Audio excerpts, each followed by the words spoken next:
नमस्कार विद्यार्थी मित्रांनो, मी सोमेश्वर डोंगरे तुमचं नोकरी सोमेश्वर या यूट्यूब चॅनलवर स्वागत करतो।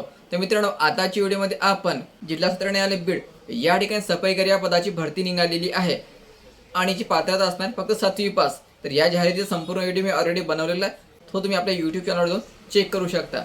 तर यासाठी तुम्हाला ऑफलाईन अर्ज भरायचा आहे। तर हा अर्ज कशा प्रकारे भरायचा याबाबत संपूर्ण माहिती आपण या व्हिडिओमध्ये पाहणार आहोत। तर यासाठी तुम्ही हा व्हिडिओ शेवटपर्यंत पाहायचा आणि चॅनलवर नवीन असेल चॅनलला सबस्क्राईब करायला विसरू नका।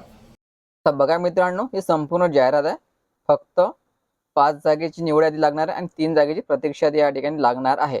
यामध्ये गोष्ट महत्त्वाची की तुम्हाला अर्जासोबत कोणतेही डॉक्युमेंट पाठवण्याची गरज नाही आहे। फक्त तुम्हाला 500 रुपयाचा तुम्ही डीडी काढाल किंवा पोस्ट ऑर्डर काढाल तेच भरून पाठवून द्यायचं।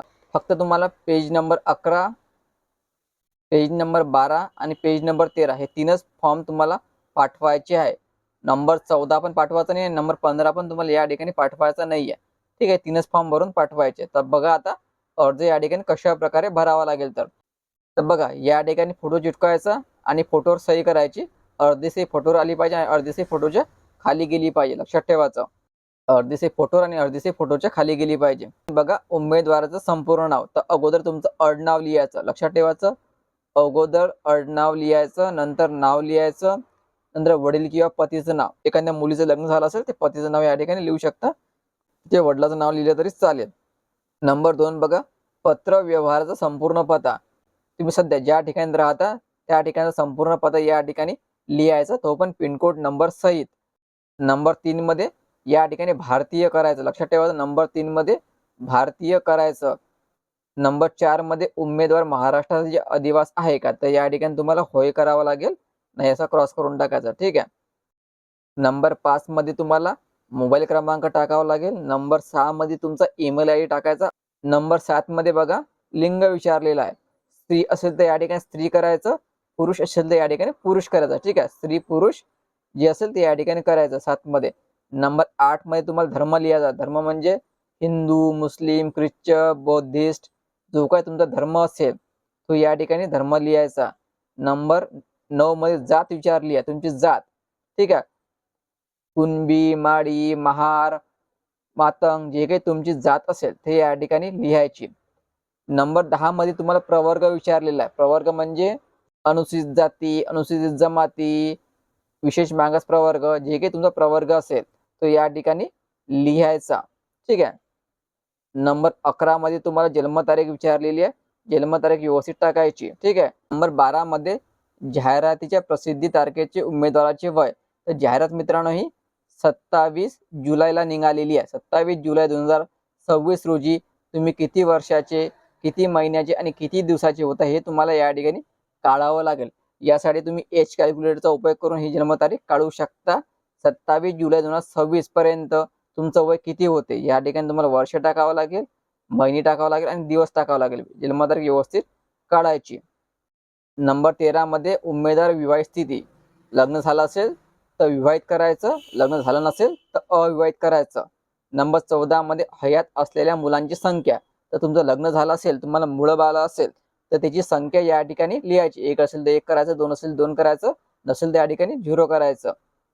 नंबर 15 मध्ये 28 मार्च 2005 नंतर जन्माला आलेल्या मुलांची संख्या। तर मित्रांनो लक्षात ठेवा, 28 मार्च 2005 नंतर तुम्ही किती मुलाला जन्म दिलेला आहे याची संख्या या ठिकाणी लिहायची।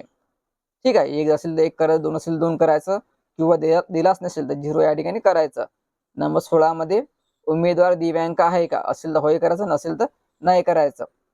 तर नंबर 17 मध्ये बघा मित्रांनो, हे महत्त्वाचं आहे, शैक्षणिक अर्हता नमूद करणे बंधनकारक आहे। उच्चतम म्हणजे तुमचे हायर एज्युकेशन तुम्हाला या ठिकाणी टाकणे बंधनकारक असणार आहे। तर या ठिकाणी बघा, अनुक्रमांक 1 करायचं, नंतर अर्हता मध्ये 7वी पासून तुम्हाला सुरुवात करावी लागेल। ठीक आहे, वर्ग 7वा करायचा।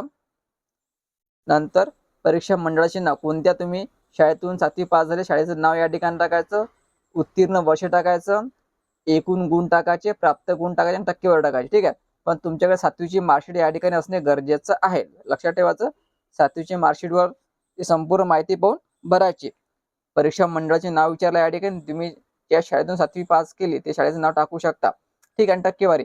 आता तुमच्याकडे 7वीची मार्कशीट नाही आहे तर या ठिकाणी फक्त शैक्षणिक अर्हता 7वी टाकायचं, परीक्षा मंडळाचे नाव टाकायचं, जिल्हा परिषद तुमच्या शाळेचं नाव उत्तीर्ण वर्ष टाकायचं आणि एकूण गुणमध्ये 100 करायचे आणि प्राप्त गुणमध्ये 50 करायचे आणि टक्केवारी 50 करायची, जर तुमच्याकडे 7वीची मार्कशीट नसेल तर. ठीक आहे. आता नंतर या ठिकाणी 10वी टाकायचं, नंतर 12वी टाकायचं. 10वीमध्ये इथं 10वी करायचं, नंबर परीक्षा मंडळाचे नाव म्हणजे कोणत्या बोर्डात तुम्ही 10वी पास झाले त्या बोर्डाचं नाव या ठिकाणी लिहायचं, कोणत्या वर्षी तुम्ही 10वी उत्तीर्ण झाले हे उत्तीर्ण वर्ष लिहायचं, एकूण गुण 10वीत, प्राप्त गुण आणि त्याची टक्केवारी.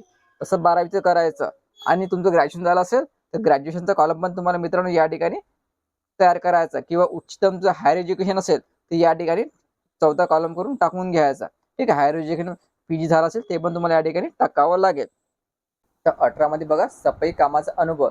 जर अनुभव असेल तुमच्याकडे तर आहे यावर असं क्लिक करायचं, नाही असं क्रॉस करायचा आणि या ठिकाणी आपला अनुभव टाकायचा. जर अनुभव नसेल तर नाहीवर असं क्लिक करायचं, आहे असं क्रॉस करायचा. ठीक आहे. जर अनुभव नसेल तर नाहीवर टिक मार्क करायचे आणि हाय जो आहे हा क्रॉस करून टाकायचा. नंबर 18 मध्ये तुम्हाला या ठिकाणी कामाचा अनुभव मागितलेला आहे. तुम्ही एखाद्या संस्थेमध्ये काम केलं असेल, कुठं काम केलं असेल त्या संस्थेचं नाव लिहायचं, कोणत्या दिनांकाला तुम्ही जॉईन केलं हे दिनांक टाकायचा, किती दिनांकापर्यंत काम केलं ते दिनांक टाकायचं आणि किती वर्ष तुम्हाला काम करून झालेले आहे. ठीक आहे. वर्ष, महिने, दिवस या ठिकाणी टाकायचं. अनुभव या ठिकाणी टाकायचा, अनुभव मागितलेला आहे. आता लागत नाही अनुभव सर्टिफिकेट, पण तुम्ही जेव्हा मुलाखतीला जाल तेव्हा ते तुम्हाला अनुभव सर्टिफिकेट मागू शकता.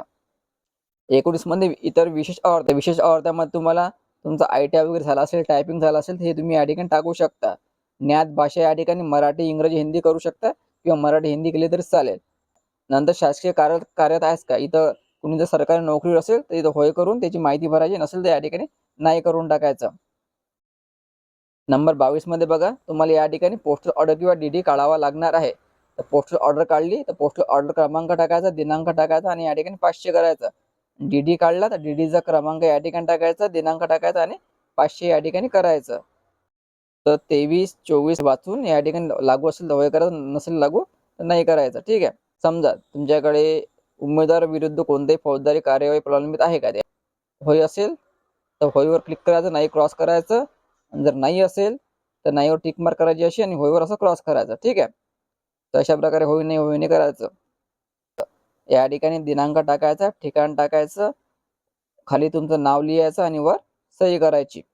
ठीक आहे. समजा तुमचं नाव लिस्टमध्ये आलं, समजा तुम्ही मुलाखतीसाठी पात्र झाले तर तुम्हाला हे भरून सोबत घेऊन जावं लागेल. फक्त हे 3 पेज जे मी सांगितलेले आहे ते 11, 12, 13 3च पेज तुम्हाला भरून पाठवायचे आहे आणि 500 रुपयाचा DD किंवा पोस्ट ऑर्डर पाठवायची आहे.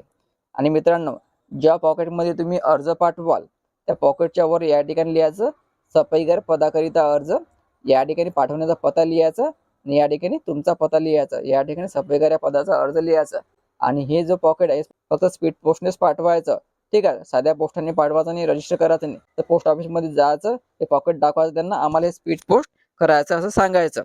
ठीक आहे. तर मित्रांनो, संपूर्ण माहिती आपण या ठिकाणी पाहिलेली आहे. तर लक्षात ठेवायचं, अर्जासोबत कुठल्याही प्रकारचे डॉक्युमेंट्स पाठवण्याची गरज नाही.